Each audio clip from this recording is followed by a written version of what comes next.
मेहर शहर में बढ़ती हुई बदअमनी के खिलाफ कल एक प्रोटेस्ट किया जा रहा है। मैं सिंध की बेटी उसकी मुकम्मल तौर पे हिमायत करती हूँ और ये मैं ऐलान करती हूँ कि मैं मेहर के लोगों के मौक़िफ़ के साथ खड़ी हूँ। हम लोग अपने शहर में अमन अमान चाहते हैं।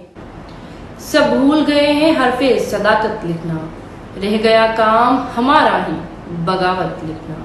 यहाँ उल्टी गंगा बहती है, इस देश के हाकिम अंधे हैं, ना डरते हैं ना नादिम हैं, ना लोगों के वो खादिम हैं।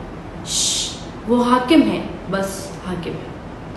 मैं सिंध और पाकिस्तान की बेटी उमेरबा, आज मैं अपने जज्बात, अपने ख्यालात आप लोगों के सामने रखना चाहती हूँ और मैं यहाँ के इलेक्टेड नुमाइंदे और एसएसपी साहब को बताना चाहती हूँ कि मेरा मेहर जल रहा है, मेरा मेहर लावारिस है। कहते हैं ना कि मैं किसके हाथों अपना लहू तलाश करूं। मेरे मेहर में आए रोज जितनी वारदातें हो रही हैं, यहाँ पे अमन अमान की जो सूरत हाल खराब है, मैं ये सवाल पूछती हूँ कि इसका जिम्मेदार कौन है।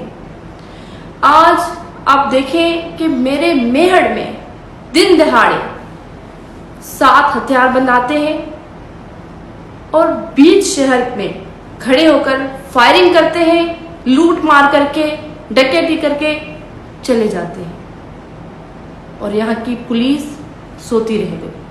आईजी साहब, ये आपके डिपार्टमेंट के मुंह पर एक तमाचा है कि आपकी पुलिस क्या कर रही थी।